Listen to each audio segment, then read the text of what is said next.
सभी दोस्तों को बहुत बहुत नमस्कार। दोस्तों, मैं हूं आकर्षण उप्पल और इस समय आप ये जो वीडियो देख रहे हैं, ये वीडियो काफ़ी गंभीर है। गंभीर इसलिए है क्योंकि अब हरियाणा में लगभग 3 चुनाव होने वाले हैं, जिसमें नगर निगम के चुनाव हैं, लोकसभा के चुनाव हैं और विधानसभा के चुनाव हैं। चर्चा आजकल चल रही है कि करनाल से मेयर कौन बनेगा।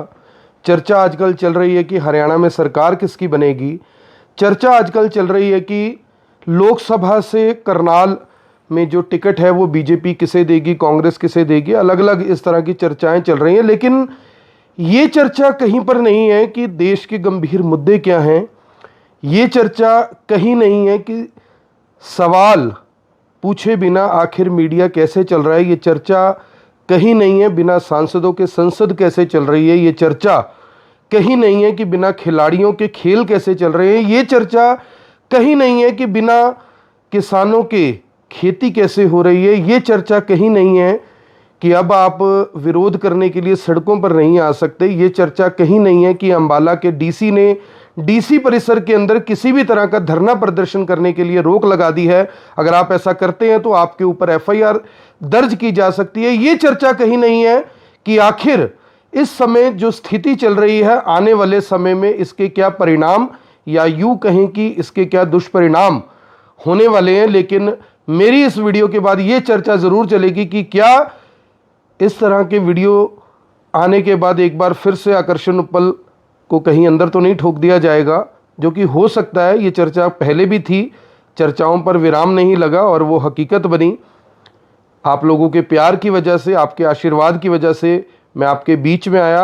अब चर्चा ये चल रही है कि क्या आकर्षण उप्पल खबरें करेगा या नहीं करेगा, क्या IBN 24 चैनल चलेगा या नहीं चलेगा, क्या फिर से सवाल पूछे जाएंगे या नहीं पूछे जाएंगे, क्या एक बार फिर से लोगों के मुद्दे लोगों के बीच जाकर उठाए जाएंगे या नहीं जाएंगे। तो इसका जवाब आपको यहां से समझना चाहिए कि जब से मुझे अरेस्ट किया गया, मेरे ऊपर एक एक कर कई एफआईआर दर्ज की गई, उसके बाद से पूरे हरियाणा के अंदर, करनाल की बात नहीं कर रहा, पूरे हरियाणा के अंदर सोशल मीडिया के पत्रकार किस तरह से चुप हो गए हैं।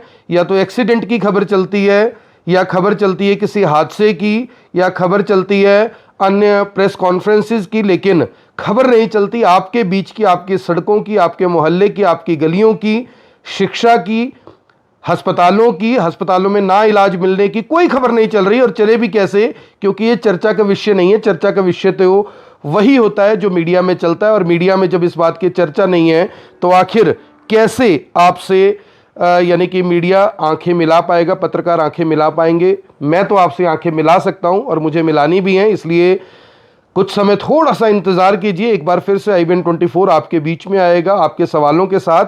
वो बात अलग है कि अब वो सवाल नेताओं से नहीं पूछे जाएंगे, क्योंकि नेता अब वो इंटरव्यू मुझे देना नहीं चाहेंगे, क्योंकि वो भी जानते हैं, मैं भी जानता हूं कि सवाल आपके होंगे और जवाब किसी के पास नहीं होगा। जब पहले नहीं था तो आज भी नहीं होगा। यहां पर आज मैं बात करना चाहूंगा ईमानदारी की।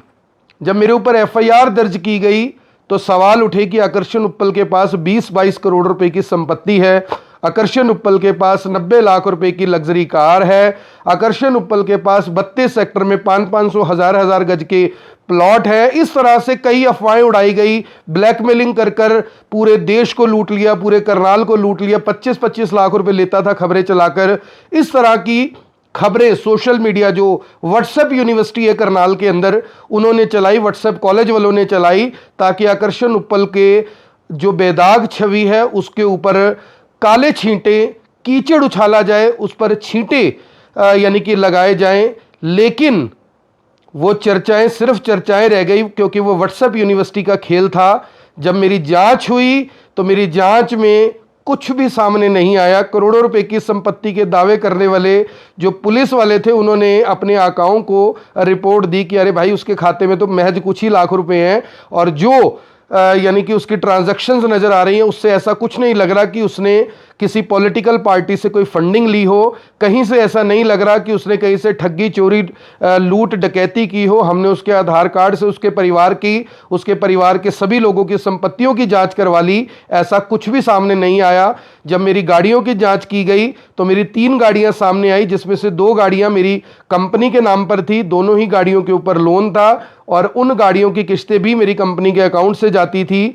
तो ये भी महज एक अफवाह नहीं कहूंगा मैं इसे झूठा प्रचार कहूंगा, वही झूठा प्रचार जिसे सुन सुनकर देख देखकर आप आजकल वोट डालते हैं। ये मैं आपको बता रहा हूं वो बातें। ये अभी आज जो मैं आपसे चर्चा करूंगा ये महज 1 या 2% की चर्चा है।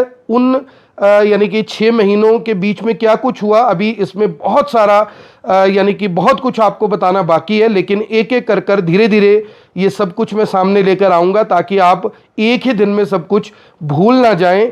आखिर कौन थे वो लोग जिन्होंने ये पूरे का पूरा खेल रचा, ये आपको ज्यादा पता होगा क्योंकि मैं तो जेल के अंदर था, मुझे इतनी जानकारी नहीं है। लेकिन कौन थे वो लोग जो ईमानदारी की बातें करते हैं? आज मैं उनसे एक सवाल पूछना चाहता हूं कि देश की जितनी भी राजनीतिक पार्टियां हैं उसमें सबसे बेईमान पार्टी हमें बताया जाता है कि कांग्रेस पार्टी है। मैं भी 2014 तक ऐसा ही मानता था, लेकिन आज जब मैं एडीआर इंडिया की रिपोर्ट पढ़ रहा था तो उसमें जो बेईमान पार्टी थी कांग्रेस पार्टी, वो तीसरे नंबर पर है, जिसके पास 588 करोड़ रुपए की एसेट्स है। और देश की सबसे जो ईमानदार पार्टी है भारतीय जनता पार्टी, उसके पास लगभग 5000 करोड़ रुपए की एसेट्स है। दूसरे नंबर पर बीएसपी, जिसने 2014 के बाद से ना तो कहीं पर सत्ता पाई है, ना बहुत बड़ा यानी कि इनके पास सांसद और विधायक हैं, बहुत ज्यादा इनके पास सांसद और विधायक भी नहीं है, फिर भी दूसरे नंबर पर है 700 करोड़ रुपए के साथ। इस तरह अलग अलग जो पार्टियां हैं उनका डेटा मेरे सामने था, लेकिन इस बात की चर्चा करने की हमें जरूरत नहीं है क्योंकि चर्चा फिर से घूम फिर कर आती है कि इस बार हमें वोट किसको देना है। तो इस बार आपको जो वोट है वो उन लोगों को करना है जिन लोगों ने पूरे 5 साल आपके काम किए हों, उन लोगों को वोट करना है जिन्होंने 5 साल यानी कि आपकी बात को सुना हो, 5 साल तक आपकी बात को अधिकारियों तक, नेताओं तक, सरकार तक पहुंचाया हो। उन लोगों को वोट कीजिएगा जिन्होंने धरती पर, धरातल पर रहकर काम किया हो। अब कुछ लोग कहेंगे लीजिए आकर्षण उप्पल के बारे में तो चर्चा चल रही थी कि वो चुनाव लड़ेगा और ये कुछ बातें तो उससे मिलती हैं। तो अरे भैया, ना तो मुझे कोई चुनाव लड़ना है, ना मैं किसी पॉलिटिकल पार्टी का समर्थक हूं, ना मैं किसी पॉलिटिकल पार्टी का कार्यकर्ता हूं। मैं पत्रकार था, पत्रकार हूं और पत्रकार ही रहूंगा क्योंकि मुझे अपने पत्रकारिता के पेशे से बहुत प्यार है। और शायद पत्रकार रहकर जितनी मैं आवाज़ आपके लिए उठा सकता हूं उतनी आवाज़ शायद किसी और प्रोफेशन में नहीं उठा सकता। तो मेरी आप सभी से अपील है कि इस वीडियो को देखें भी, इसे शेयर भी करें, कमेंट बॉक्स में ज़रूर बताएं कि आपके शहर में, आपके गांव में क्या चर्चा चल रही है और उस चर्चा के मायने क्या हैं। और जिन लोगों का ये सवाल है कि मैं कब से फील्ड में आऊँगा, तो उनके लिए एक ही जवाब है कि थोड़ा सा इंतज़ार कीजिए। IBN24 आपको एक बार फिर से आपके बीच में आप सभी के साथ दिखाई देगा, आपके सवालों के साथ, आपकी बातों के साथ, उन सब चीज़ों के साथ जो आज तक IBN24 के माध्यम से आप तक पहुंचते रही हैं। IBN24 मेरे पर्सनल पेज पर मुझे फॉलो करते रहिए और जुड़े रहिए हमारे साथ। बहुत बहुत धन्यवाद। जय हिंद, जय भारत, जय मां भारती। अब यहां तक आ ही गए हैं तो हमारे चैनल को सब्सक्राइब जरूर करें और नीचे दिए गए बेल आइकन को जरूर दबाएं ताकि हर खबर सबसे पहले पहुंचे आप तक।